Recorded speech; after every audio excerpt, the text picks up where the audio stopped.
எல்லா ஆசீர்வாதங்களுக்கும் பாத்திரமான ஒரு சுயாதீனத்தை தேவன் இந்த விசுவாசத்தின் மூலமாய் நமக்கு கொடுத்திருக்கிறார். அந்த டீச்சர் சொன்னாங்க நீ கரெக்டா இருன்னு. அப்ப இங்க வந்து கரெக்டா இருன்னு சொல்லக்கூடாதா? டீச்சர் சொன்னாங்க கரெக்டா இருன்னு. ஆனா என்னுடைய தகப்பன் சொல்லுகிறார், சுயாதீனத்திற்கு வந்திருக்கிறனே, என் தகப்பன் சொல்லுகிறார், நீ கரெக்டா இருக்கப்பா, நீ நல்லா இருக்க, நீ சரியா இருக்க, நீ நீதிமானா இருக்க, பரிபூர்ணம் உள்ளவனா மாத்தி இருக்கிறனோ. இப்ப நீ என்ன பண்ணணும்னு கேட்டீங்கன்னா அதை நீ மெயின்டைன் பண்ணிக்கிறார். டீச்சர் சொன்னபடி கரெக்டா இருன்னு இவர் சொல்லல. எங்க அப்பா சொல்றாரு, நீ கரெக்டா தான் இருக்க, ஏன் புள்ள இல்லை, நீ என்னோட இன்ஸ்டிங்க்ட் உனக்குள்ள வச்சிருக்கேன். நான் எப்படி இருக்கிறனோ தேவனுடைய நோக்கம் என்ன தெரியுமா? என்னை போல் ஒருவன், அவ்வளவுதான். நான் ஆட்சி செய்ய போல அவன் ஆட்சி செய்யணும். என்னுடைய சாயல், என்னுடைய ரூபம், என்னை போல் நீ ஒருவனாய் ஆகும்படி உன்னை போல் ஒருவனாய் நான் மாறினேன். மாறு என்று சொல்லுகிறதல்ல, நான் சுயாதீனம் மாற்றி இருக்கிறேன். கிருபையினாலே உனக்கு கொடுக்கப்பட்ட சுயாதீனத்திலேயும் உனக்கு தேவன் கொடுத்த இந்த நீதியிலும் இந்த கிருபையிலும் நீ நிலைத்திருப்பதற்கு போதனை தேவைப்படுகிறது, நிலைத்திருப்பதற்கு விசுவாசம் தேவைப்படுகிறது. இந்த நிலைத்திருப்பதற்கு விசுவாசத்தில் ஒரு நல்ல போராட்டத்தை நான் போராட அழைக்கப்பட்டிருக்கிறேன். நான் நினைக்கிறதான் செய்யறேங்களே, அது பேர் தான் பாவம். அதுல இருந்து நமக்கு நாமே விடுதலை கொடுத்துக்க முடியாது. ஆனா கர்த்தர் என்ன பண்ணிருக்கிறார், அந்த கல்லறைக்குள்ளேருந்து இயேசுவை எப்படி ஆண்டவர் வெளியில எடுத்தாரோ அதை போல இந்த உலகத்தின் கல்லறைக்குள்ள நான் விரும்பினதை செய்கிறேங்கிற அந்த கல்லறையிலேருந்து தேவன் எடுத்து அவர் இருக்கிற இடத்துல கொண்டு போய் நம்மளை உட்கார வச்சுட்டாரு. இப்போ நமக்கு என்ன புரியணும்னு கேட்டிங்கன்னா, கிருபைனா என்னன்னா, நான் நினைக்கிறதை செய்கிற இடத்துல நான் இல்லை, கிருபைக்கு கீழ்பட்டு இருக்கிறபடினாலே பாவம் நம்மை மேற்கொள்ளாது. அப்படின்னா என்ன அர்த்தம்? நம்ம இனிமேல் பயப்பட வேண்டியது எங்க, நான் நினைக்கிறத நான் செய்யணும், நான் நினைக்கிறதையே தான் நான் செய்வேன், மாம்சத்தின்படி தான் நான் நடப்பணும் அப்படிங்கிற இடத்துல தேவனுக்கு நம்ம வைக்கல. அந்த உயிர்த்தெழுதல் வல்லமையை வச்சு என்னுடைய மாம்ச சுபாவத்திலிருந்து என்னை எடுத்துட்டாரு. இப்போ தேவனுடைய இன்ஸ்டிங்க்ட் இருக்கு. அப்போ நான் தொடர்ந்து எதை நம்ம நம்பணும்? கர்த்தருடைய உயிர்த்தெழுதலின் வல்லமையின் மேல் நான் நம்பிக்கை வைக்கணும். என் பொருளாதாரத்தை அதே வல்லமையை வச்சு அவர் எழுப்புவார். என் வியாதியின் நேரத்தில் அதே வல்லமையை வச்சு அவர் எழுப்புவார். அதெல்லாம் வேத வசனங்கள் இருக்கிறது. என் வாழ்க்கையில் எந்த காரியம் தேவ சித்தத்தின்படி இல்லையோ, என் பழைய வாழ்க்கையின்படி இருக்கோ, தரித்திரம் காணப்படுதோ, அல்லது போராட்டங்கள் காணப்படுதோ, சமாதானம் இல்லாமல் சண்டைகள் காணப்படுதோ, அந்த இடத்துல எல்லாம் இந்த விசுவாசத்தினாலே தேவனுடைய அந்த கிருபையினால் கொடுக்கப்பட்டிருக்க அந்த உயிர்த்தெழுதலின் வல்லமையை நாம் விசுவாசிக்கும் பொழுது, ரட்சிப்புக்கு மட்டும் தேவன் அதை நமக்கு கொடுக்கறது இல்லை, நம்ம வாழ்க்கையின் ஒவ்வொரு அம்சங்களிலும் கர்த்தர் அந்த உயிர்த்தெழுந்த வல்லமையை நமக்கு கொடுத்து நமக்கு ரட்சிப்பை காண்பிச்சுட்டே இருப்பார். அது எதை காண்பிக்கிறது? எனக்கு எப்போதுமே இந்த ரட்சகர் வேணும், எனக்கு எப்போதுமே தேவன் வேணும்.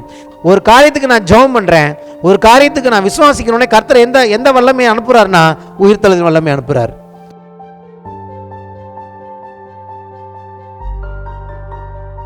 ஹல்லேலூயா. Shalom shalom. ஷலோம் ஷலோம்னா என்ன? Nothing is missing in your life, nothing is broken in your life. தொட்டதெல்லாம் தொலங்கும், வெச்சதெல்லாம் விளங்கும் இயேசுவின் நாமத்தில். ஆமென். எங்கள் ஊரில் சொல்லுவாங்க, அவன் தொட்டது தொலங்காது, வெச்சது விளங்காது அப்படின்னு. ஆனால் நான் சொல்லுகிறேன், இயேசுவின் நாமத்தில் நீங்கள் தொட்டதெல்லாம் தொலங்கும், நீங்கள் வெச்சதெல்லாம் விளங்கும். ஆமென். அதுதான் கிறிஸ்து இயேசுவின் மூலமாக உண்டாயிருக்கிற கிருபை. அப்படி நினச்சிட்டு போகணும்.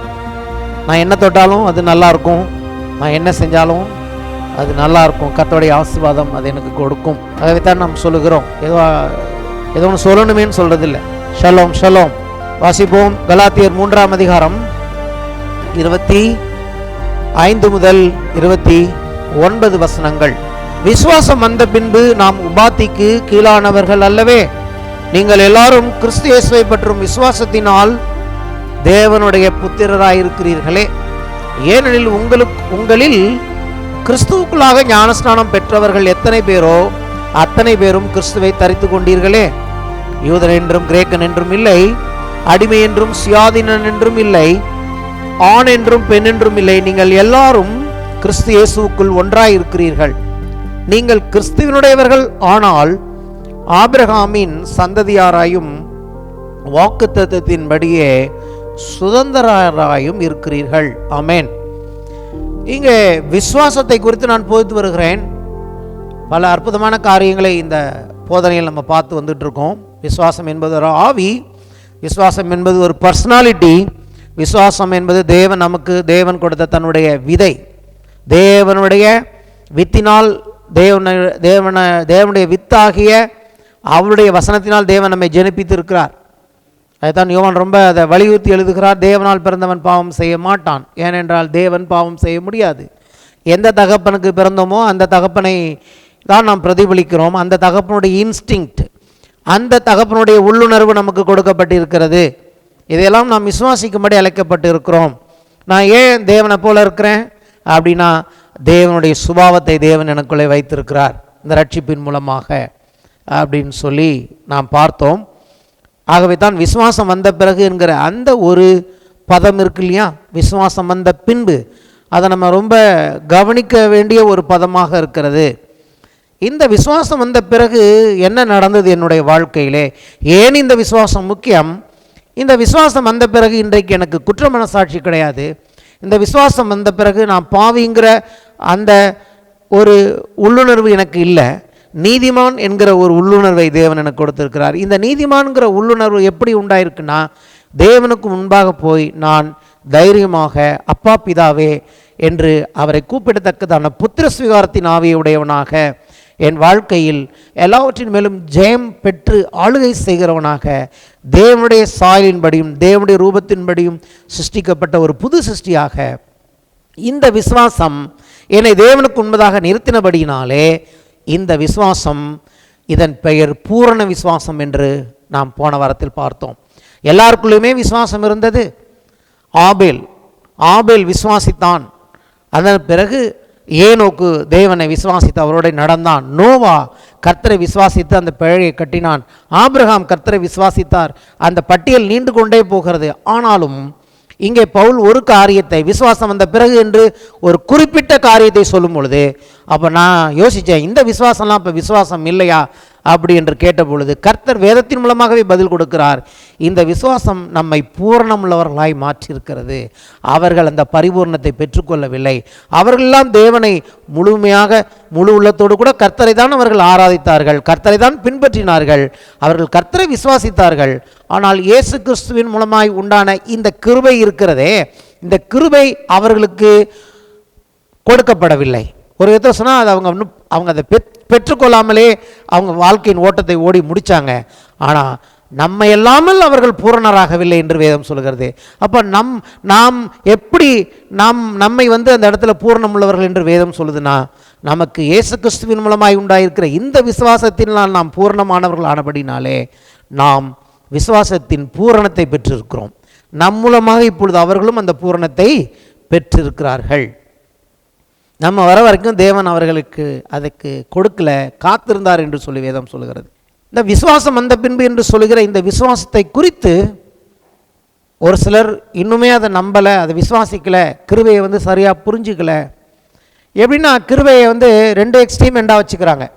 ஒன்று, ஒரு சிலர் கிருபையை பற்றி, கிருபைனாலே அவங்களுக்கு என்னமோ ஒரு கெட்ட வார்த்தையாக போயிடுச்சு, கர்த்தர் தான் அவங்களுக்கு உதவி செய்யணும். ஒரு சிலர் கிருபையை எக்ஸ்ட்ரீமாக எடுத்து இன்னொரு எண்டுக்கு போகிறாங்க. அவங்களுக்கு ஆண்டவர் உதவி செய்யணும், ஆனால் அவங்க பரவாயில்ல, அவங்க எப்படியோ பொழைச்சிப்பாங்க. ஆனால் அந்த கிருபையை வேணாம், கிருபைனா என்னன்னே எனக்கு புரியலை, எனக்கு கிருபைனாலே, ஆனால் ரட்சிக்கும் போது மட்டும் சொல்கிறாங்க கிருபையினால தான் ரட்சிக்கப்பட்டோம் அப்படிங்கிறத மட்டும் அங்கே மட்டும் ஒத்துக்கிறாங்க. ரட்சிப்புன்னு வரும்போது கிருபை ஓகே, ஆனால் அதுக்கப்புறம் கிருபைக்கு ஒன்றும் எங்கள் வாழ்க்கையில் முக்கியத்துவம் இல்லை, நாங்களே எல்லாத்தையும் மேனேஜ் பண்ணிப்போம் அப்படிங்கிறாங்க. அது எவ்வளவு தப்புங்கிறதுக்கு தான் நான் இந்த போதனை இன்னைக்கு போதிக்கிறேன். ஆக்சுவலாக ரோமர் 3:3 அவர் எழுதுகிறார், நீங்கள் எடுக்க வேணாம், சிலர் விசுவாசியாமல் போனாலும் என்ன, சிலருக்கு என்ன தான் சொன்னாலும் சிலருக்கு விசுவாசம் இல்லைன்னா அதனால் என்னன்னு கேட்குறார் பவுல். அவர்களுடைய அவிசுவாசம் தேவனுடைய உண்மையை அவமாக்குமோ? இன்றைக்கி கர்த்தர் உங்களுக்கும் எனக்கும் ஒரு காரியத்தை பண்ணியிருக்கிறாரு, அதை அது இல்லாமல் ஆக்கிடுமா? ஆக்க முடியாது. கர்த்தர் அப்படி தான் நம்ம வாழ்க்கையில் செயல்பட்டுக்கிட்டு இருக்கிறார். ஆமென். சரி, இப்போது விசுவாசம் வந்த பின்பு நாம் உபாத்திக்கு கீழானவர்கள் அல்லவே அப்படின்னு வாசித்தோம்ல. இந்த உபாத்தினா என்ன, யாரை இந்த இடத்துல உபாத்தி அப்படின்னு பவுல் எழுதுகிறாருன்னா, நியாயப்பிரமாணத்தை தான் உபாத்தின்னு எழுதுகிறார். உபாத்திங்கிற தமிழ் வேர்டு நமக்கு சுத்தமாக புதிய ஒரு வார்த்தை. ஆக்சுவலாக உபாத்தினா என்னன்னு கேட்டிங்கன்னா டீச்சர் அப்படின்னு அர்த்தம். அதாவது என்ன சொல்கிறது, டீச்சர், ஒரு டீச்சர்னு சொல்லலாம், இல்லாட்டி ஒரு கார்டியன் அப்படின்னு சொல்லலாம். நம்மளை பார்த்து சிலருக்கு கார்டியன் இருப்பாங்கல்ல, கார்டியன் சொல்லலாம், அப்படி இல்லாட்டி டீச்சர்னு சொல்லலாம். சரி, இப்போ நம்ம டீச்சருக்கு கீழே இல்லைங்கிறாரு, அவ்வளோதான். ஒரு டீச்சர் இருந்தார் நமக்கு. நம்ம இப்போ டீச்சருக்கு கீழே இல்லை, நம்ம வந்து டைரெக்டாக அப்பாவுக்கு கீழே இருக்கிறோம் அப்படிங்கிறது தான் அவருடைய அந்த விசுவாசத்தின் போதனையின் முக்கியமான சாராம்சம். இதை எந்த இடத்துல நல்லா நம்ம விளங்கிக்கலாம்னா எபிரேய புஸ்தகத்தில் விளங்கிக்கலாம். எபிரேயர் 10ஆம் அதிகாரம் நீங்கள் எடுத்துங்க, எல்லாமே எடுத்துக்கொள்ளும்படி விரும்புகிறேன். எபிரேயர் 10ஆம் அதிகாரத்தின் அந்த பக்கத்தை வச்சுக்கோங்க. அங்கே இருக்கிற அது பெரிய அதிகாரம், அதனால் முக்கியமான வசனங்களை மட்டும் நான் மேற்கோள் காட்ட விரும்புகிறேன். என்ன சொல்ல விரும்புகிறார் அந்த எபிரேய ஆசிரியர்?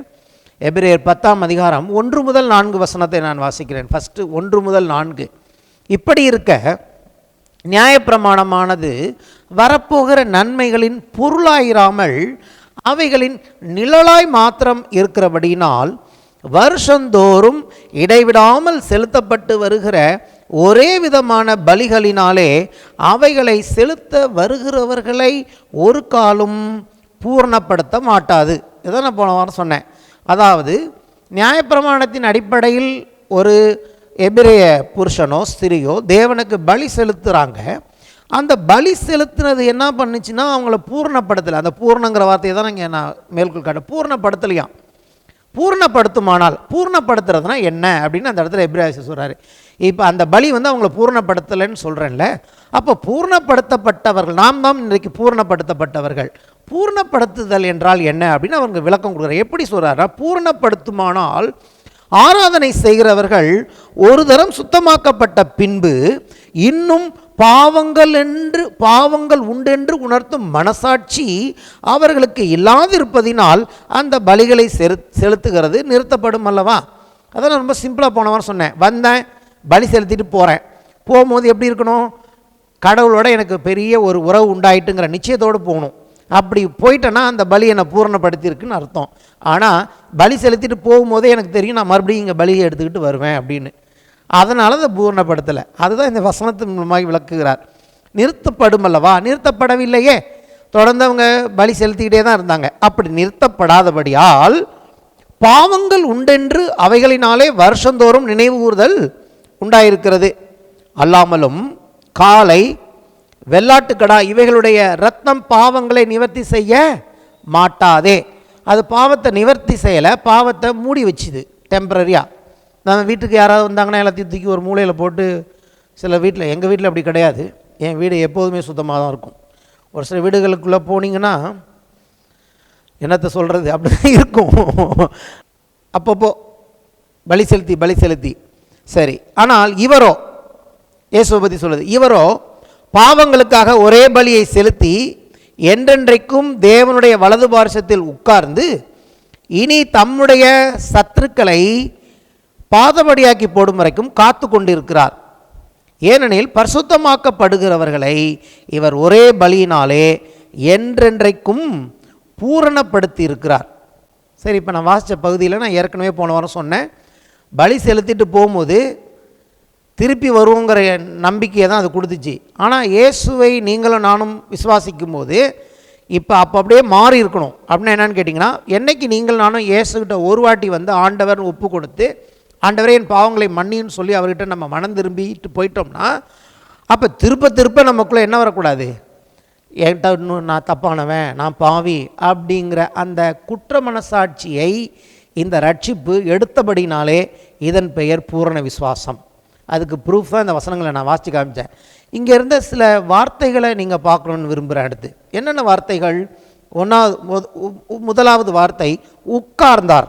ஆமென். அவர் வலது பார்சத்தில் உட்கார்ந்தார். எனக்கு அப்புறம் என்ன அர்த்தம்? இனிமேலும் நான் நின்றுக்கிட்டு இன்னும் பலி செலுத்துறதுக்கு எனக்கு அவசியம் இல்லை, ஏசு உட்கார்ந்து விட்டார். ஆமென். ரெண்டாவது இங்கே எழுதியிருக்கிறது பாவங்கள் நிவர்த்தி செய்யப்பட்டு இருக்கிறது. ஆமென். அங்கே பாவம் நிவர்த்தி செய்யப்படவில்லையே அப்படின்னு சொன்னார் எபிரேயர். அப்போது இயேசு கிறிஸ்துவின் மூலமாக இன்னைக்கு அவர் உட்கார்ந்தார் என்பதனுடைய அடையாளம் என்ன? எதனால் அவர் உட்கார்ந்திருக்கிறார்? உட்கார்ந்தார் என்பதனுடைய அர்த்தம் என்ன? என்னுடைய பாவங்கள் நிவர்த்தி செய்யப்பட்டு இருக்கிறது. என்னுடைய பாவங்கள் நிவர்த்தி செய்யலைன்னா அவர் இன்னும் கொஞ்சம் நேரம் நிற்க வேண்டியதாக இருந்திருக்கும். ஆனால் என்னுடைய பாவங்களை நிவர்த்தி செய்து இருக்கிறபடினாலே பாஸ்ட் டென்ஸ் அவர் உட்கார்ந்து விட்டார். ஒன்று உட்கார்ந்தார், ரெண்டாவது பாவங்கள் நிவர்த்தி செய்யப்பட்டு இருக்கிறது, மூணாவது வார்த்தை பூரணப்படுத்தி இருக்கிறார். அவர்கள் பூரணப்படவில்லை, நீங்கள் நானும் பூரணப்படுத்தப்பட்டு இருக்கிறோம். 4வது வார்த்தை குற்றமனசாட்சி இல்லை. ஏன் குற்றமனசாட்சி இல்லை? பாவங்கள் இல்லை. நம்முடைய பழைய பாவங்கள் எதுவுமே இல்லாதபடி அவருடைய ரத்தம் கழுவிருக்கிறபடினாலே, பாவம் இல்லாதபடினாலே குற்றமனசாட்சி நமக்கு இல்லை. 5வது காரியம், பாவங்களுக்காக ஒரே பலியை செலுத்தி என்றென்றைக்கும் தேவனுடைய வலது பார்சத்தில் உட்கார்ந்து, ஏனெனில் பரிசுத்தமாக்கப்படுகிறவர்களை ஒரே பலியினாலே இவர் என்றென்றைக்கும் பூரணப்படுத்தி இருக்கிறார். 14ஆம் வசனம், இது முக்கியம். இதை குறித்து பரிசுத்த ஆவியானவரும் நமக்கு சாட்சி கொடுக்கிறார். எப்படியெனில், அந்த நாட்களுக்கு பின்பு நான் அவர்களோடு பண்ணும் உடன்படிக்கையாவது, நான் என்னுடைய பிரமாணங்களை அவர்களுடைய இருதயங்களில் வைத்து அவைகளை அவர்களுடைய மனதில் எழுதுவேன் என்று கர்த்தர் சொல்கிறார் என்பதை உரைத்த பின்பு அவருடைய பாவங்களையும் அவருடைய அக்கிரமங்களையும் நான் இனி நினைப்பதில்லை என்று கர்த்தர் சொல்கிறார். இதை கர்த்தர் ஏற்கனவே எரேமியாலும் சொல்லியிருக்கிறார், எசேக்கியேல் தீர்க்கதரிசியிலும் சொல்லியிருக்கிறார். இது எப்படி சாத்தியம்னு கேட்டிங்கன்னா, தேவ ஆவியானவர் இன்னைக்கு நமக்குள்ளே இயேசுவின் ரத்தத்தினால் நாம் கழுவப்பட்டதினால் உள்ளே வந்துட்டு இப்போ என்ன பண்ணுகிறார்? தேவன் என்னுடைய உங்களுடைய இருதயத்தில் இங்கே எழுதியிருக்கு, பிரமாணங்களை எழுதுவேன்னு சொல்கிறார்ல. எப்படி எழுதுகிறார் தெரியுமா? அதை நீங்கள் புரிஞ்சுக்கணும்னு விரும்புகிறேன். எப்படி எழுதுகிறாருன்னா, நீங்கள் நானும் வேத வசனத்தை எடுத்து நான் வாசிக்கிறேன். வாசிக்கும் போது இவர் எப்படி எழுதுகிறாருன்னு கேட்டிங்கன்னா, அதோட அர்த்தத்தை எனக்கு சொல்கிறார். இப்போ நான் எப்படி பிரசங்கம் பண்ணிகிட்டு இருக்கேன்? தேவ ஆவியானவர் என் இருதயத்திலும் மனதிலும் எழுதினவைகளே நான் பிரசங்கம் பண்ணுகிறேன். அப்போ எழுதுகிறார் என்று சொல்லுவதை விட அவர் வியாக்கியானம் பண்ணுகிறார், இன்டர்பிரட் பண்ணுகிறார். இயேசு அதை செய்தார். இயேசு சொன்னார், இப்படி எழுதியிருக்கிறது நான் உங்களுக்கு சொல்லுகிறேன், இப்படி செய்யுங்கள் என்று சொல்லியிருக்கிறது, கொலை செய்யாதிருப்பாயாக என்று எழுதியிருக்கிறது நான் உங்களுக்கு சொல்லுகிறேன். அப்போது நியாயப்பிரமாணத்தை எழுதினவர் என்ன பண்ணுகிறார்? அதோடைய உண்மையான அர்த்தத்தை விளக்கி சொல்லுகிறார். அப்போது பழைய ஏற்பாட்டில் வெறும் எழுதி கொடுத்துட்டாரு. புதிய ஏற்பாட்டில் என்ன பண்ணுறாருன்னு கேட்டிங்கன்னா, நான் என்னென்னலாம் சொன்னேன், ஏன் சொன்னேன், எப்படி சொன்னேன் அப்படிங்கிறத ஒவ்வொரு தேவனுடைய பிள்ளைகளுக்கும் அவர் இன்டர்பிரட் பண்ணுகிறார். அந்த இன்டர்பிரிட்டேஷன் பேர் தான் எழுதுவது. சும்மா திருப்பி அங்கே எழுதினதே திருப்பி அங்கே இந்த புத்தகத்தில் எழுதினதே திருப்பி எனக்குள்ளே எழுதுனா எனக்கு என்ன பெரிய அதனால் என்ன லாபம்? அதான் ஏற்கனவே தெரியும், அதான் தெரியுமே கதை தான். கொலை செய்யாதிருப்பாக அப்படின்னா அதான் தெரியுமே அப்படின்னு சொல்லுவோம். இச்சையாதிருப்பாயாக அதான் தெரியுமே. அது எப்படி தெரியுமா? அதானும் தெரியாது. அதான் தெரியுமேன்னு சொல்லிட்டே இருப்பா பொண்டாட்டி. கடைசியில் பார்த்தா அப்புறம் என்னன்னு கேட்பான், அதாங்க தெரியாது அப்படின்பா. அப்படிதான் நியாயப்பிரமாணமும். நியாயப்பிரமாணத்தை திருப்பி நீங்கள் எழுதிங்க அதான் தெரியுமே மாதிரி தான் இருக்கும். ஆனால் அதுக்கப்புறம் அது தெரியாது. ஆகவே தான் எப்படி செய்யணும் அப்படிங்கிறது இல்லை, இது நமக்குள்ளே அந்த வெளிப்பாட்டை கொடுக்கிறார். அது ஆவியானவராலே உண்டாகிறது. பழைய ஏற்பாட்டிலே இதை கர்த்தர் ஒரு சிலருக்கு செய்திருக்கிறார். அதாவது தேவனுடைய ஆலயம் கட்டும் போதும் சரி, ஆசரிப்பு கூடாரம் கட்டும் போதும் சரி, அது எங்கேயுமே அந்த டிசைனே கிடையாது. இப்போ நம்மனா பிரிண்ட் அவுட் எடுத்துருவோம். பிரிண்ட் அவுட் எடுத்து பாருப்பா, இந்த பிரிண்ட் அவுட்டில் இருக்கு பாரு, இந்த மாதிரி டிசைன் போட்டு பண்ணி கொடுன்னு சொல்லுவோம். அன்றைக்கி எந்த கம்ப்யூட்டர் இருந்தது? மோசேக்கு மட்டும் காமிக்கிறார் கொண்டு போய் கர்த்தர். எங்கே காமிக்கிறாரு? சீனாய் மலையில் போயிட்டு மோசேட்ட காமிக்கிறார், பரலோகத்தில் எப்படிலாம் இருக்குது பார்த்துக்கோ, இந்த மாதிரி படியே தான் நீ செய்யணும், கொஞ்சம் கூட தப்பான தொலைச்சிருவேங்கிறாரு. சரி, மோசேக்கு அது காமிச்சிட்டாரு, செய்ய போகிறவன் எல்லாருக்கும் காமிச்சாரா? இல்லை. அப்போது கர்த்தர் என்ன பண்ணுகிறார்? அந்த விசேஷமான ஒரு ஆவியை அவங்களுக்குள்ளே கொடுக்கும்போது அவங்க தான் அந்த டிசைன் படி அழகாக செய்கிறாங்க. அந்த சிற்பங்கள், அந்த கேருபின் எப்படி இருக்கணும், எல்லாமே பரலோகத்தின் மாதிரியை செய்வதற்கு அப்போ ஆவியிலே தேவன் என்ன பண்ணுகிறார்? அவங்களுக்கு அதை டிசைன் பண்ணி காமிக்கிறார். அப்போ ஒரு சிலருடைய ஆவிக்குள்ளே அதை கொடுக்கும்போது அவங்க என்ன பண்ணுறாங்க? பர்ஃபெக்டாக கர்த்தர் எதிர்பார்த்தபடி. கர்த்தர் ஒரு நாளும் மோசையின் கூடாரம் முடிஞ்ச பிறகு இல்லைப்பா இதில் கொஞ்சம் பிரச்சனை இருக்குன்னு சொல்லவே இல்லை. கர்த்தர் எப்படி சொன்னாலும் பர்ஃபெக்டாக அப்படியே மோசை செய்து முடித்தார். ஆமென். அவரோட கூட வேலை செஞ்சவங்களும் அதை சரியாக செஞ்சு முடித்தாங்க. அப்போ இன்றைக்கி கர்த்தர் என்ன பண்ணுகிறார்? அவருடைய காரியங்களை நம்ம சரியாக பர்ஃபெக்டாக செஞ்சு முடிக்கிறதுக்கு அவர் உள்ளே நம்முடைய மனதிலும் நம்முடைய இருதயத்திலும் காரியங்களை விளக்கி போதிக்கிறார். ஆகவே தான் வேதம் சொல்லுகிறது, அந்த அபிஷேகம் எல்லாவற்றையும் உங்களுக்கு போதிக்கும். ஒருவனும் உங்களுக்கு எதையுமே சொல்லிக் கொடுக்க வேண்டியது இல்லை. உங்களுக்குள்ளே அபிஷேகம் இருந்ததுன்னா அது நீங்கள் வேலை பார்க்குற ஸ்தலத்தில், அல்லது நீங்கள் ஏதோ ஒரு துறையில் இருக்கீங்க, ஒரு மருத்துவ துறையில் இருக்கலாம், அல்லது ஒரு என்ஜினியராக இருக்கலாம், ஒரு ஆர்கிடெக்டாக இருக்கலாம், அல்லது நீ ஒரு கொத்தனாராக கூட இருக்கலாம். யாராக இருந்தாலும் சரி, நீங்கள் செய்கிற ஒவ்வொரு வேளையிலும் தேவன் எப்படி அதை செய்ய வேண்டும் என்று இன்டர்பிரட் பண்ணுகிறார், எழுதுகிறார், விளக்கி காண்பிக்கிறார். நீங்கள் எல்லாரை விட விசேஷமாக ஒரு காரியத்தை செய்வீர்கள் என்பதற்கு அடையாளம் என்ன? தேவ ஆவியானவர் உங்களுக்குள்ளே அதை செய்யும் பொழுது அந்த வித்தியாசத்தை நீங்களும் பார்ப்பீர்கள், உலகமும் பார்க்கும். யாருமே கொடுக்க முடியாத சொல்யூஷனை நீங்கள் அந்த உலகத்துக்கு கொடுப்பீங்க. யாருமே கொடுக்க முடியாத ஒரு தீர்வை உங்கள் வேலை ஸ்தலத்தில் நீங்கள் கொடுப்பீங்க. நான் கொடுத்துருக்கிறேன். பல லட்சங்களை கம்பெனிக்கு சேவ் பண்ணியிருக்கிறேன். சின்ன காரியமாக இருக்கும், அதுக்கு தேவ ஞானம் வரும் பொழுது அப்படி ஃப்ராக்ஷன் ஆஃப் செகண்டில் போய் இப்படி தூக்கி போட்டால் போகும். இப்படி உள்ளது அப்படி போட்டு, அப்படி உள்ளது இப்படி போட்டு, பாருங்கள் ப்ரூஃப் பண்ணிட்டேன்னு சொல்லிட்டு வந்துகிட்டே இருப்பேன். எல்லாம் வாயடைச்சு போய் நிற்பாங்க. ஹல்லேலூயா. அந்த நொடியில் தேவ ஞானம் கொடுப்பார். இப்படி போடு, அதை தூக்கி அப்படி போடு, முடிஞ்சு போச்சு. ஆமென். எந்த என்ஜினியராலும் முடியாத, எந்த ஆர்கிடெக்டாலும் முடியாத ஞானத்தை கர்த்தர் நமக்கு கொடுப்பார். கர்த்தர் சொல்லிக் கொடுப்பார். ஒரு மனிதனுடைய சாட்சியை நான் பார்த்துருக்கிறேன். எஸ், அவருக்கு கையில் பைபிள் மட்டும் வச்சுருந்தாராம். பைபிளை வச்சுக்கிட்டே இந்த நிலக்கடலை இருக்குல்ல, நம்ம சாப்பிட்றோமே நிலக்கடலை, அந்த நிலக்கடலையிலேருந்து அவ்வளோ ப்ராடக்டை உருவாக்கியிருக்கிறாரு. அந்த அழகு சாதன பொருட்கள், ஃபேஷியல் ப்ராடக்ட்ஸு நிறைய. அவர் பெரிய பிஸ்னஸ் மேனாக மாறி இருக்கிறாரு. அந்த பிஸ்னஸ் பண்ணுறதுக்கு, அந்த பொருட்களை தயாரிக்கிறதுக்கு எப்படியெல்லாம் அதுலேருந்து செய்யலாங்கிற ஞானத்தை அவர் சொல்கிறார். என்கிட்ட வேறு எந்த புக்கும் கிடையாது, வேதாகம் மட்டும்தான் இருந்துச்சுன்னு. இது எப்படி சாத்தியம்? சயின்டிஸ்டுகளை எப்படி தேவன் உருவாக்குகிறார், விஞ்ஞானிகளை கர்த்தர் எப்படி உருவாக்குகிறார், அவர்களுக்குள்ளே ஒரு இன்டர்பிரட்டேஷன் கொடுக்குறார். இது இப்படி, இந்த பார்க்குற நிலக்கடலை இதுக்குள்ளே என்ன இருக்குது அப்படின்னு ஆவியில் பார்க்கும்போது, நிலக்கடலைக்குள்ளே பார்த்தா வெறும் நிலக்கடலை இல்லை, ஃபேஷியல் ப்ராடக்ட்ஸ் இருக்குது, இன்னும் பல ப்ராடக்ட்ஸை கர்த்தர் அங்கே காண்பிக்கிறார். கண்டுபிடிப்புகள்லாம் என்ன? ஒரு பொருளை பார்த்தா நம்ம பார்க்குற விதம் வேறு. தேவ ஆவியானவர் அவர்களுக்கு அதுக்குள்ளே இருக்கிறத இன்டர்பிரட் பண்ணி காமிக்கும் போது அவர்கள் அதிலேருந்து சொல்கிறாங்க, நாங்கள் கண்டுபிடிச்சிட்டோன்னு. இல்லாததை ஒன்றா கண்டுபிடிச்சிங்க, ஏற்கனவே இருந்தது தான் கண்டுபிடிச்சிங்க. ஆமென். அப்படி தான் இன்றைக்கு தேவன் நம்முடைய வாழ்க்கையில் வெற்றி கொடுக்க, நான் என்னமோ நினச்சேன், எங்கேயோ பேசிகிட்டு இருக்கார். ஓகே, அப்போ கர்த்தர் எப்படி செய்கிறார்?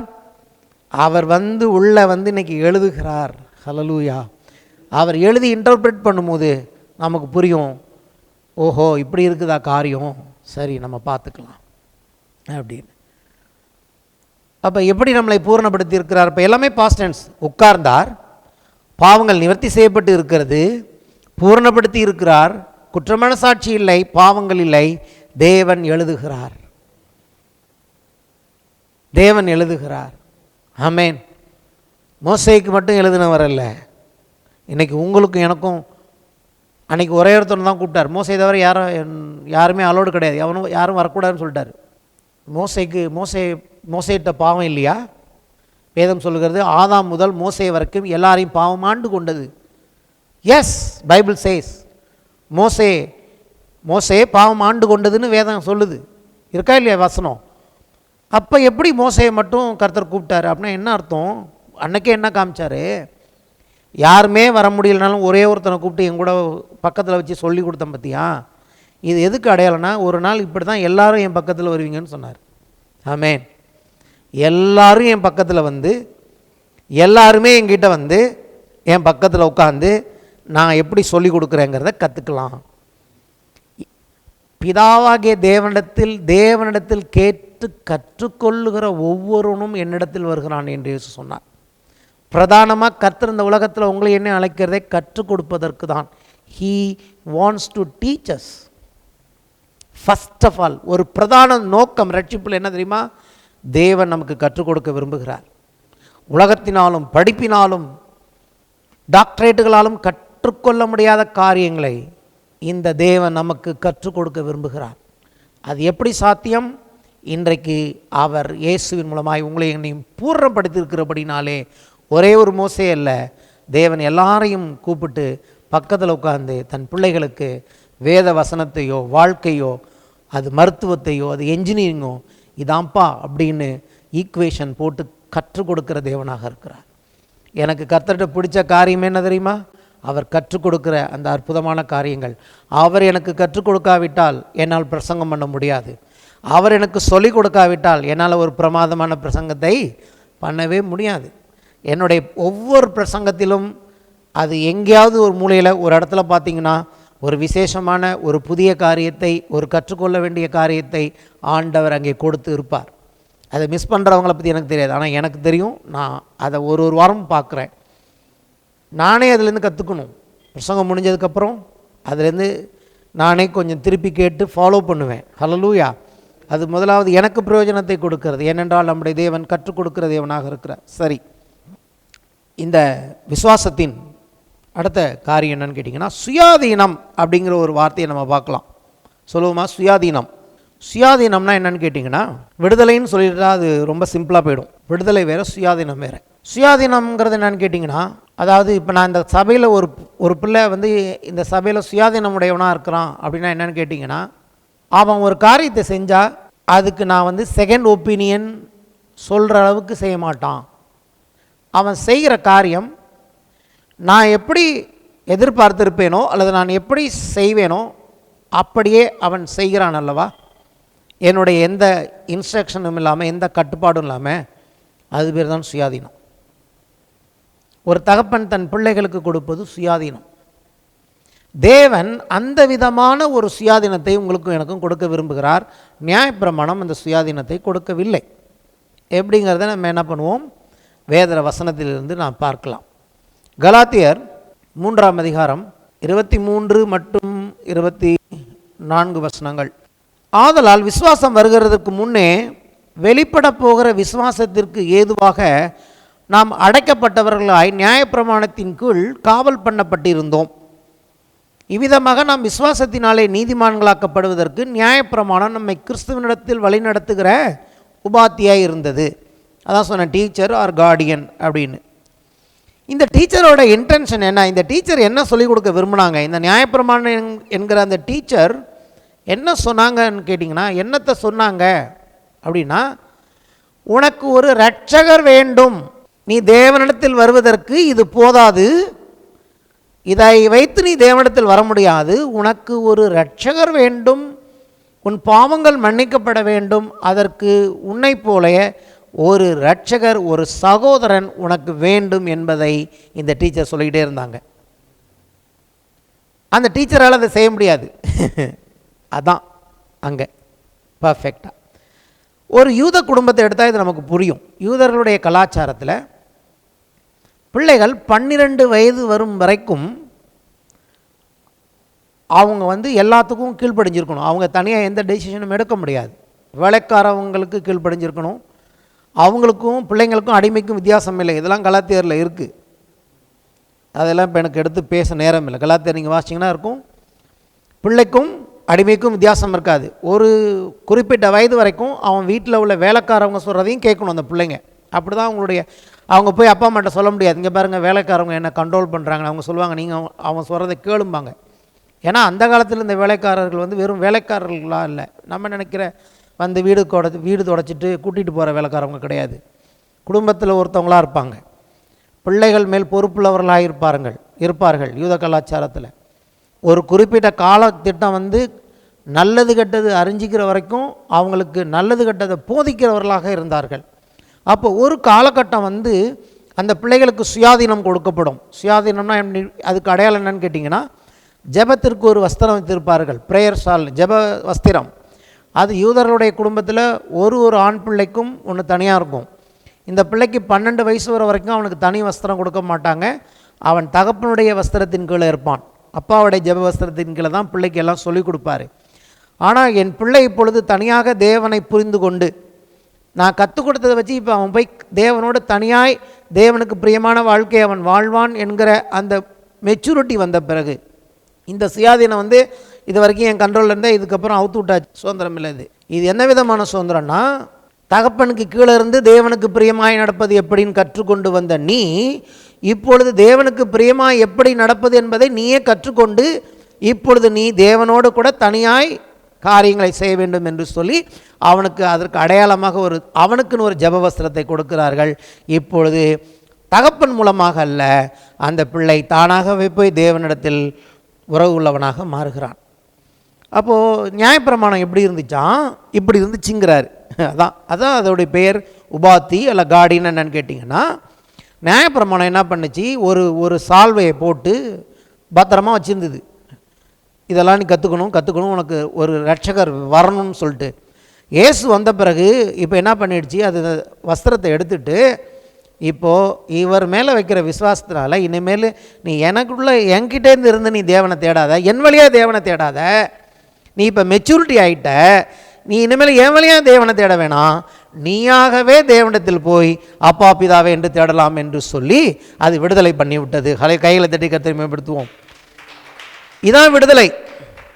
விடுதலைன்னா தேவனை தேடுவது என் மூலமாக இல்லை, அதை நீ பர்ஃபெக்டாக செய்யவும் முடியாது. ஒரு இரட்சகர் வேண்டும், இரட்சகர் ஒருவர் வேண்டும் என்கிற விசுவாசத்துக்கு நேராகத்தான் நியாயப்பிரமாணம் நம்ம நடத்தினது. இரட்சகர் ஒருவர் இல்லாமல், நமக்கு இரட்சகர் ஒருவர் உதவி செய்யாமல் நாம் அவரிடத்தில் போய் பூரணமானவர்களாக மாற முடியாது என்பதை இது போதித்தபடியினாலே இன்றைக்கு ஏன் நியாயப்பிரமாணம் தப்பானது இல்லை. ஒரு சிலர் நினைக்கிறது போல் நியாயப்பிரமாணத்தை பயங்கரமானதை பார்க்கக்கூடாது. ஏன் இன்றைக்கி நம்ம நியாயப்பிரமாணத்தின் கீழே இல்லைன்னு அவர் எழுதுகிறாருன்னா, நியாயப்பிரமாணத்தை டேமேஜ் பண்ணுறதுக்காக இல்லை, அதோட வேலை என்ன, அது என்ன செய்ய முடியலை. இன்றைக்கி நம்ம ஏன் அதன் கீழே இல்லைன்னா, இன்றைக்கி தேவன் நம்மை சுயாதீனம் உள்ளவர்களாக மாற்றிவிட்டார், விடுதலை உள்ளவர்களாக மாற்றிவிட்டார். எந்த சட்டத்திட்டமும் இல்லாமல் நீ என்கிட்ட நேராக வரலாம், நீதிமானாக உன்னை மாற்றியிருக்கிறேன், அந்த நீதியை உனக்கு கொடுத்திருக்கிறேன் என்ற தைரியத்தை அவர் கொடுத்திருக்கிறார். உன் பாவங்கள் மன்னிக்கப்பட்டு இருக்கிறது என்கிற தைரியத்தை கொடுத்திருக்கிறார். நீ பூர்ணமாக்கப்பட்டு விட்டாய். நீ நினைக்கிற மாதிரி உன்னை கண்ணாடியில் பார்க்குற நீ அல்ல, நீ எனக்குள் பூர்ணமானவனாக உன்னை பார்க்குற, நீ என்கிட்ட வாப்பா அப்படி. அதைத்தான் இயேசு என்ன பண்ணினார், ஒரு படமாக இளையகுமாரன் மூலமாக அதை காண்பித்தார். அப்பாவை விட்டு பிரிந்து போன ஒரு குமாரனாக மறுபடியும் அவன் மனம் திரும்பி இப்போ வேலைக்காரனாக அல்ல, ஒரு அடிமையாக அல்ல, சுயாதீனம் உடையவனாக அப்பாவுடைய எல்லா ஆஸ்திகளுக்கும் ஐஸ்வர்யத்துக்கும் மறுபடியும் பங்குள்ளவனாக அவனை தேவன் அழைக்கிறார் என்கிற படத்தை அன்றைக்கு இயேசு அங்கு காண்பித்தார். இப்போ நம்மளுடைய விடுதலை என்னங்கிறத நம்ம புரிஞ்சுக்கணும். கலாத்தியர் 4ஆம் அதிகாரம் இதை ஒரு உதாரணத்தின் மூலமாக பவுல் விளக்குகிறார். கலாத்தியர் 4:22 முதல் 26 வசனங்கள். ஆபிரகாமுக்கு 2 குமாரர் இருந்தார்கள் என்று எழுதியிருக்கிறது. ஒருவன் அடிமையானவளிடத்தில் பிறந்தவன், ஆகார் மகன். ஒருவன் சுயாதீனம் உள்ளவளிடத்தில் பிறந்தவன். அடிமையானவளிடத்தில் பிறந்தவன் மாம்சத்தின்படி பிறந்தான், சுயாதீனம் உள்ளவளிடத்தில் பிறந்தவன் வாக்குத்தத்தத்தின்படி பிறந்தான். இவைகள் ஞான அர்த்தமுள்ளவைகள். அந்த ஸ்திரீகள் 2 ஏற்பாடுகளாம். ஒன்று சீனாய் மலையில் உண்டான ஏற்பாடு, அதான் பழைய ஏற்பாடு. அது அடிமைத்தனத்திற்குள்ளாக பிள்ளைகளை பெறுகிறது. அதுக்கு கீழே பிறக்கிற பிள்ளைங்க எல்லாமே கண்ட்ரோலில் இருக்கிறாங்க, கண்ட்ரோலான பிள்ளைகளாக இருக்கிறார்களே ஒழிய அவர்கள் சுயாதீனம் உள்ள பிள்ளைகள் இல்லை. அதாவது எந்த விதத்தில் அவர்கள் அடிமைகளாக இருக்கிறார்கள், தேவனிடத்தில் அப்பா பிதாவே என்று கூப்பிடுகிற தைரியமற்றவர்களாய் அவர்கள் பிறக்கிறபடினாலே அவர்களை அடிமைகள் என்று அங்கே பவுல் எழுதுகிறார். அது ஆகார் என்பவள் தானே. ஆகார் என்பது அரபிய தேசத்தில் உள்ள சீனாய் மலை. ஓகே, அந்த ஆகார் இப்பொழுது இருக்கிற எருசலேமுக்கு சரி. இவள் தன் பிள்ளைகளோட கூட அடிமைப்பட்டு இருக்கிறாளே. மேலான எருசலேமோ சுயாதீனம் உள்ளவள், அவளே நம்ம எல்லாருக்கும் தாயானவள். நம்மளுடைய அம்மா சுயாதீனம் உள்ள எருசலேம். இங்கே எந்த அடிமைத்தனமும் கிடையாது. ஆகாருக்கு ஆகார் பிள்ளை பெற்றாலும் அவள் சுதந்திரவாளி கிடையாது. அவள் சுயாதீனம் இல்லை. சுயாதீனம்ங்கிற வார்த்தை வந்தாலே சுதந்திரம் வந்துடணும். இப்போது என் பிள்ளைகள் என்னிடத்தில் சுயாதீனம் பெற்றிருக்கிறார்கள் என்பதற்கு அடையாளம் என்ன? என் சுதந்திரத்தில் அவர்களுக்கு பங்கு இருக்கிறது. அப்போ தேவனுடைய சுதந்திரத்தை நாம் பெற்றிருக்கிறோம்னா என்ன அர்த்தம்? சுயாதீனம்னா என்ன அர்த்தம்? தேவனுடைய எல்லா ஆசீர்வாதங்களுக்கும் நமக்கு பங்கு இருக்கிறது. அவர்களுக்கு அது கிடையாது. இரக்கம் வேறு, சுயாதீனம் வேறு. தேவன் எல்லாருக்கும் இரக்கம் பாராட்டலாம், ஆனால் தேவன் எல்லாருக்கும் சுயாதீனத்தையும் சுதந்திரத்தையும் கொடுப்பது இல்லை. உலகத்தில் உள்ள எல்லா மக்களுக்கும் தேவன் கிருபை செய்கிறவராகத்தான் இருக்கிறார். ஆனால் இயேசு கிறிஸ்துவின் மூலமாக பிள்ளைகளானவர்களுக்கே தேவன் பரலோக சுதந்திரத்தை வாக்கு பண்ணுகிறார். ஹல்லேலூயா. We have to understand our position in Christ today. 29 முதல் 31 வசனங்கள். ஆகிலும் மாம்சத்தின்படி பிறந்தவன் ஆவியின்படி பிறந்தவனை அப்பொழுது துன்பப்படுத்தினது போல இப்பொழுதும் நடந்து வருகிறது. அதை குறித்து வேதம் என்ன சொல்லுகிறது? அடிமையானவளின் மகன் சுயாதீனம் உள்ளவருடைய குமாரனோடு சுதந்திரவாளியாய் இருப்பதில்லை. ஆகையால் அடிமையானவளையும் அவளுடைய மகனையும் புறம்பே தள்ளு என்று சொல்லுகிறது. இப்படி இருக்க சகோதரே, நாம் அடிமையானவளுக்கு பிள்ளைகளாக இல்லாமல் சுயாதீனம் உள்ளவளுக்கே பிள்ளையாக இருக்கிறோம்.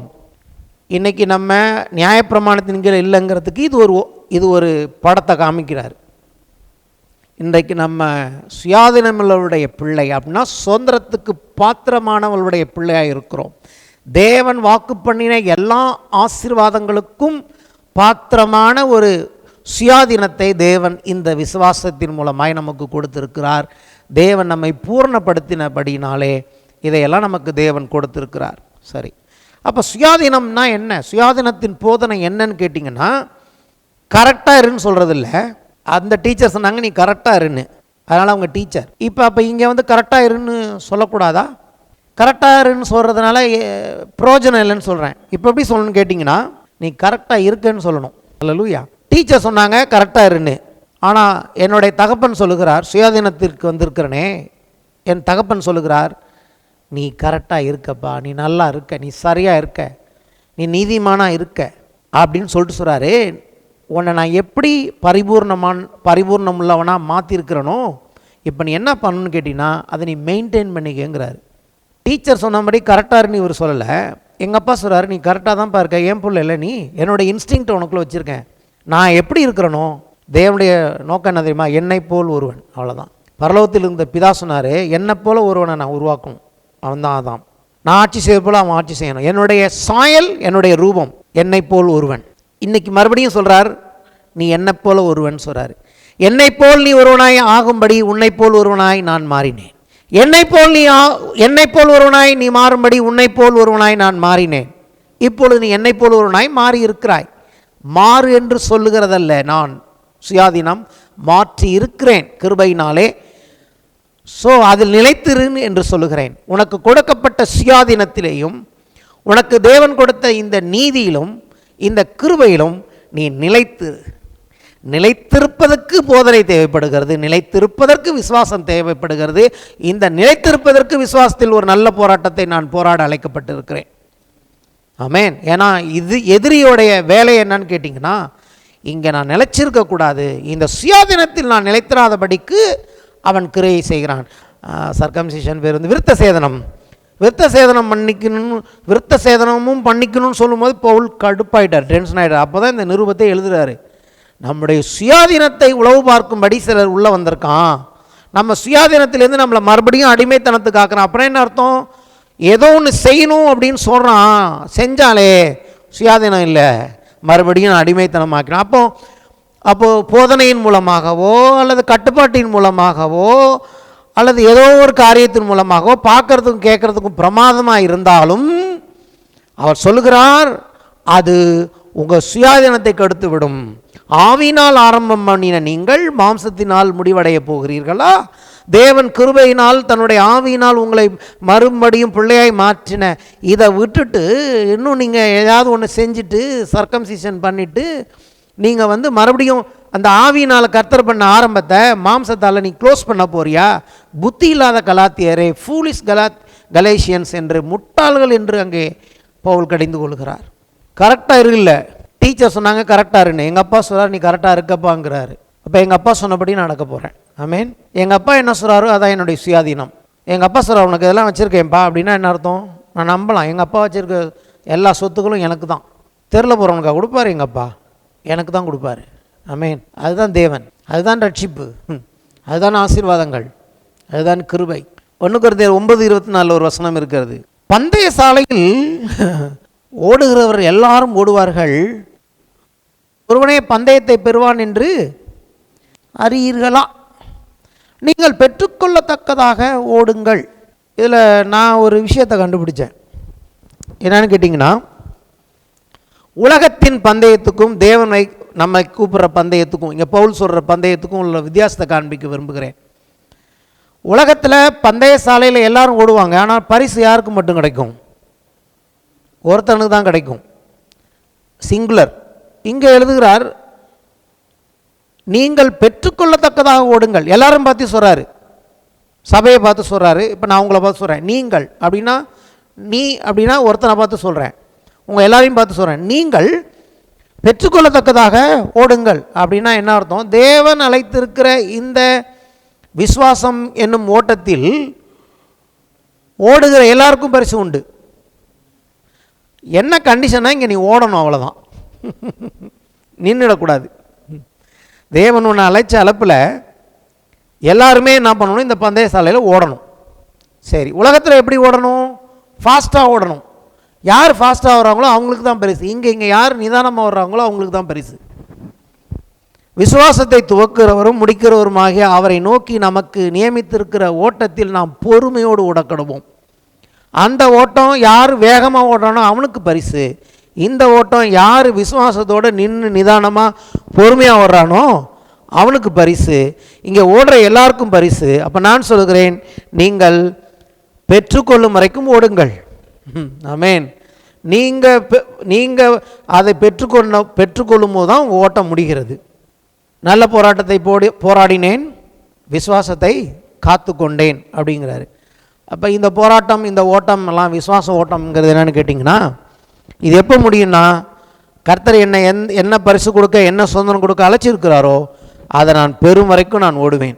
பெற்றுக்கொள்ளும் போது தான் என் ஓட்டம் முடிகிறது. ஒன்று நான் பரிசை பெற்றுக்கொள்ளணும், இல்லை கர்த்தர் அவர் வந்துட்டார்னா அன்னைக்கு அந்த ஓட்டம் முடியுது. எப்படி இருந்தாலும் என்னுடைய ஓட்டம் ஜெயமாய் முடிகிறது. நான் சுதந்திரவாளி என்று சொன்னால், நான் சுயாதீனத்துக்கு அழைக்கப்பட்டவன் என்று சொன்னால், என்னுடைய ஓட்டம் ஜெயத்தின் ஓட்டம். அது பெற்றுக்கொள்கிற ஓட்டம். அது தோல்வி அடைகிற ஓட்டமோ ஏமாந்து போகிற ஓட்டமோ அல்ல. இதை நமக்கு கொடுக்கிறவர் தேவன் மாத்திரமே. இந்த விசுவாசம் வந்த பிறகு, அதாவது இந்த உபாத்தி எங்கே நடத்துனதுன்னு கேட்டிங்கன்னா, இரட்சகர் ஒருவர் வேண்டும். எனக்கு இரட்சகர் சொல்லுவான், எனக்கு இரட்சகர் ஒருவர் வேணும். அப்போது இரட்சகர் ஒருவர் வேணுங்கிறது வெறும் ரட்சிப்புக்காக மட்டுமல்ல. நான் சொல்லுகிறேன், விசுவாச ஜீவியம்ங்கிறது என்னன்னு கேட்டிங்கன்னா, நமக்கு எப்போதுமே இரட்சகர் வேணும். வாழ்க்கையில் எல்லா நாட்களிலுமே இந்த ஆண்டவர் நமக்கு வேண்டும். அவர் நமக்கு தொடர்ந்து ரட்சிப்பை கொடுத்துட்டே இருக்கணும். ஆத்தும ரட்சிப்புங்கிறது இன்னும் நமக்கு முடியல. இயேசு வர வரைக்கும் நமக்கு ரட்சிப்பு வேண்டும். சரீரமும் ஒரு நாள் ரட்சிப்பு அடையும், மீட்பை அடையும். இந்த சரீரம் மகிமையுள்ள சரீரமாக மாறும்போது தான் அதோடைய ரட்சிப்பு பூர்ணம் அடைகிறது. ஓகேவா? அப்போ நம்ம ரட்சிப்பின் ப்ராசஸில் தான் இருக்கிறோம். சரி, இந்த ப்ராசஸ் எப்படி நடக்குது அப்படிங்கிறத நம்ம புரிஞ்சுக்கணும். இந்த ப்ராசஸ், அதாவது தேவன் எப்படி ரட்சித்தார், தொடர்ந்து எப்படி ரட்சித்து கொண்டே இருக்கிறார், இயேசு வரும் வரைக்கும் இந்த ரட்சிப்பு, இந்த ப்ராசஸ் எப்படி நடக்கிறதுங்கிறத ஒவ்வொரு தேவனுடைய பிள்ளைகளும் நிச்சயமாய் புரிந்து கொள்ள வேண்டும். எப்படி புரிஞ்சுக்கணும்னு கேட்டிங்கன்னா, எபேசியர் 2ஆம் அதிகாரம்.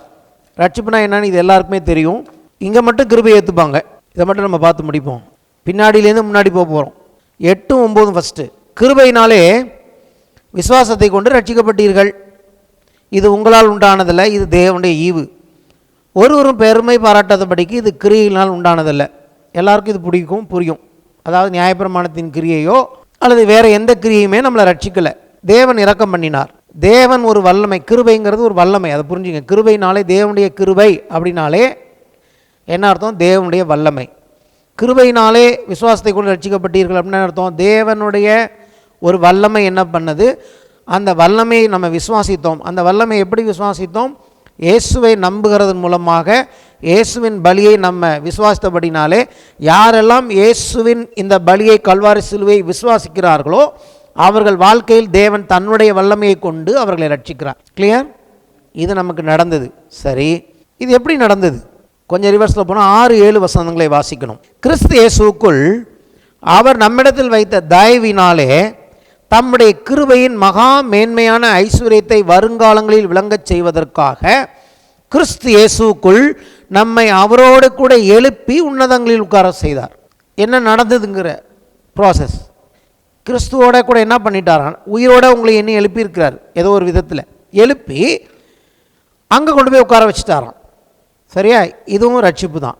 சரி, இன்னும் கொஞ்சம் வாசிப்போம். இப்போ என்ன பண்ணணும்? 4, 5 வாசிக்கணும். தேவனோ இரக்கத்தில் ஐஸ்வர்யம் உள்ளவராய் நம்மிடத்தில் அன்பு கூர்ந்த தம்முடைய மிகுந்த அன்பினாலே அக்கிரமங்களில் மரித்தவர்களாக இருந்த நம்மை கிறிஸ்துவோட கூட உயிர்ப்பித்தார், கிருபையினால் ரட்சிக்கப்பட்டீர்கள். ரட்சிப்பு இன்னும் கொஞ்சம் எக்ஸ்பிளைன் பண்ணுறாரு. ஒன்று கிருபையினால் ரட்சிக்கப்பட்டீங்க, இன்னொன்று உயிரோடு எழுப்பப்பட்டு இயேசோடு உட்காரப்பட்டீங்க. அது எப்படி செய்தார்? அக்கிரமங்களில் மருத்துவர்களாக இருந்தவங்கள தான் அப்படி உயிரோடு எழுப்பினார். அப்போது தேவனுடைய பார்வையில் இந்த உலகத்தை பார்க்கும்போது எப்படி தேவன் நம்ம பார்க்குறோம் எல்லாரும் உயிரோடு இருக்கிறவர்களாக அலைவாக இருக்காங்க, எல்லாம் ஆப்ரேட் ஆகிட்டு இருக்காங்கன்னா, தேவனுடைய பார்வையில் எப்படி பார்க்குறார்? அவர்களை மரித்தவர்களாக பார்க்குறார். எப்படி மரித்தவர்களாக பார்க்குறார்?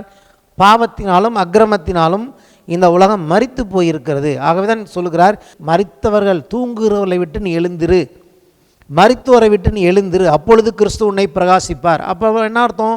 இன்றைக்கு தேவன் இந்த மரித்து போன மனிதர்களுடைய கூட்டத்தின் மத்தியிலிருந்து உங்களை என்னையும் ஜீவனுள்ளவர்களாய் உயிரோடு எழுப்பியிருக்கிறார், அவரோடு உட்கார வைத்திருக்கிறார். இதைத்தான் கிருபைன்னு சொல்லுது. சரி, என்ன இந்த மரணத்துக்கான இந்த மரித்திருந்தோன்னு சொல்கிறார்ல, எப்படி இருந்தோம் அந்த மரணம்? அந்த மரணத்துக்கான கீ எப்படி? அதை எப்படி பவுல் நமக்கு விளக்கம் கொடுக்குறார்? அதை புரிஞ்சிட்டோம்னா நமக்கு ரொம்ப ஈஸி இந்த உயிர்த்தெழுதலை புரிஞ்சுக்கிறது. முன்னாடி இன்னும் கொஞ்சம் ரிவர்ஸில் போகணும். அப்போ தான் நம்ம ரட்சிப்பை அப்ரிஷியேட் பண்ணுவோம். 2-3 அவைகளில் நீங்கள் முற்காலத்திலே உலக வழக்கத்திற்கேற்றபடியாகவும் கீழ்ப்படியாமையின் பிள்ளைகளிடத்தில் இப்பொழுது கிரியை செய்கிற ஆகாயத்து அதிகார பிரபுவாகிய ஆவிக்கேற்றபடி நடந்து கொண்டீர்கள். 3ஆம் வசனம் ரொம்ப முக்கியம். இதை தான் உபவாச ஜெபத்தில் நான் பேசினேன். அவர்களுக்குள்ளே நாம் எல்லாம் முற்காலத்திலே நமது மாம்ச இச்சையின்படியே நடந்து மாம்சமும் மனசும் விரும்பினவைகளை செய்து சுபாவத்தினாலே மற்றவர்களைப் போல கோபாக்கினையின் பிள்ளைகளாக இருந்தோம். அப்போ மரித்தவர்கள்லாம் இங்கே கர்த்தர் என்ன சொல்ல வர்றாரு? நல்லா புரிஞ்சுங்க. இந்த உலகத்தில் இருக்கிறவங்க மரித்தவங்க அப்படின்னா, நம்ம இன்றைக்கி மரித்தவங்க இல்லை அப்படின்னா என்ன அர்த்தம்னா, ஒரு மனுஷன் தன் மனசும் மாம்சமும் விரும்பினதை செய்கிறான். நீங்கள் நானும் அவங்களுக்கும் நமக்கும் எந்த வித்தியாசம் இல்லை. நம்ம மனசும் மாம்சமும் என்ன விரும்பினதோ அதை செஞ்சோம். அப்போது தேவன் நம்மை உயிரோடு எழுப்பியிருக்கிறாருனா எங்கேருந்து எழுப்பியிருக்கிறாரு? கிருபையினால் ரட்சித்திருக்கிறாருனா நம்ம எந்த இடத்துல இல்லைன்னா, இப்போது நம்ம மனசும் நம்ம மாம்சமும் எதை விரும்புமோ அதை செய்கிற இடத்தில் நாம் இல்லை. தேவன் என்ன விரும்புகிறாரோ அதுதான் சுயாதீனம். தேவன் என்ன விரும்புகிறாரோ அதை செய்கிற இடத்துல தேவன் என்னை கொண்டாந்தாரே, அதுதான் உயிர்த்தெழுதலின் வல்லமை. உயிர்த்தெழுதல்னா என்ன? இயேசுவை மரணத்திலேருந்து உயிரோடு எழுப்பினார்ல, அதே விதமான உயிர்த்தெழுதலை உங்களையும் என்னையும் ஒரு நாள் எழுப்ப போகிறார். ஆனால் இப்போ எப்படி அவருடைய கிருபையின் ஐஸ்வர்யம் விளங்குதுன்னா, வெறும் நம்ம சரீரத்தை உயிரோடு எழுப்பினதுனால அல்ல, அதை விட முக்கியம், நான் விரும்பினது எனக்கு பிடிச்சதை செஞ்சுக்கிட்டு இருந்தேனே, அதுலேருந்து தேவன் என்னை உயிரோடு எழுப்பிட்டார். அதன் பெயர் தான் ரட்சிப்பு. கிருபையினாலே விசுவாசத்தை கொண்டு ரட்சிக்கப்பட்டீர்கள். இது உங்களால் உண்டானதல்ல, இது தேவனுடைய ஈவு, இது கிரியையால் உண்டானதல்ல. இதோடைய ஒட்டு சாராம்ச அற்புதமான காரியம் சபை புரிந்து கொள்ள வேண்டியது. இதை புரிஞ்சுக்கிட்டா போதும். நான் சொல்லுகிறேன், என்னத்தை பண்ணார்னா, உலகம் எல்லாம் தங்கள் விருப்பத்தை செய்கிறார்கள், மனசும் மாம்சத்தையும் விரும்பினவர்களாய் செய்தபடினால், மனசும் மாம்சத்தையும் விரும்புகிறதை செய்கிறபடினால் அவர்களை தேவன் மரித்தவர்களாக காண்கிறார். அங்கே தேவ சித்தத்துக்கு இடமில்லை. அது இச்சை மட்டுமே, கண்களில் இச்சை, மாம்சத்தின் ஜீவனத்தின் பெருமையினால் அது ஆப்ரேட் ஆகிறது. நீங்களும் நானும் இப்போது நம்ம மனசும் மாம்சமும் விரும்புகிற செய்கிற இடத்துல நம்ம இல்லை. ஏன்னா நம்மளால் அதுலேருந்து நம்மளால் விடுவிக்க முடியாது. நான் நினைக்கிறதான் செய்கிறாங்களே, அது பேர் தான் பாவம். அதுலேருந்து நமக்கு நாமே விடுதலை கொடுத்துக்க முடியாது. ஆனால் கர்த்தர் என்ன பண்ணியிருக்கிறார்? அந்த உயிர்த்தெழுந்த வல்லமையை இயேசு எப்படி அங்கேருந்து தூக்குனாரோ, அந்த அந்த என்ன சொல்கிறது, அந்த கல்லறைக்குள்ளேருந்து இயேசுவை எப்படி ஆண்டவர் வெளியில் எடுத்தாரோ, அதை போல் இந்த உலகத்தின் கல்லறைக்குள்ளே நான் விரும்பினதை செய்கிறேங்கிற அந்த கல்லறையிலேருந்து தேவன் எடுத்து அவர் இருக்கிற இடத்துல கொண்டு போய் நம்மளை உட்கார வச்சுட்டார். இப்போ நமக்கு என்ன புரியணும்னு கேட்டிங்கன்னா, கிருபைனா என்னன்னா, நான் நினைக்கிறத செய்கிற இடத்துல நான் இல்லை. ஆகவே தான் பவுல் எழுதுகிறார், நாம் நியாயப்பிரமாணத்திற்கு கீழ்ப்பட்டிராமல் கிருபைக்கு கீழ்ப்பட்டிருக்கிறபடினாலே பாவம் நம்மை மேற்கொள்ளாது. அப்படின்னா என்ன அர்த்தம்?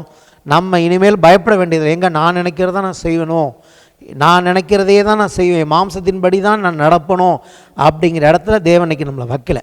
உயிர்த்தெழுதல் வல்லமை இந்த இடத்துல புரிஞ்சிக்கலாம். ரட்சிப்பை ஒழுங்காக நீங்கள் ரட்சிப்பில் இருக்கவே முடியாது. அப்போ என்ன செய்யணும்? கர்த்தர் அந்த உயிர்த்தெழுதல் வல்லமையை வச்சு என்னுடைய மாம்ச சுபாவத்திலேருந்து என்னை எடுத்துட்டாரு. இப்போ தேவனுடைய இன்ஸ்டிங்க்ட் இருக்குது. அப்போ நான் தொடர்ந்து எதை நம்ம நம்பணும்? கர்த்தருடைய உயிர்த்தெழுதலின் வல்லமையின் மேல் நான் நம்பிக்கை வைக்கணும். என் பொருளாதாரத்தை அதே வல்லமையை வச்சு அவர் எழுப்புவார். என் வியாதியின் நேரத்தில் அதே வல்லமையை வச்சு அவர் எழுப்புவார். அதெல்லாம் வேத வசனங்கள் இருக்கிறது.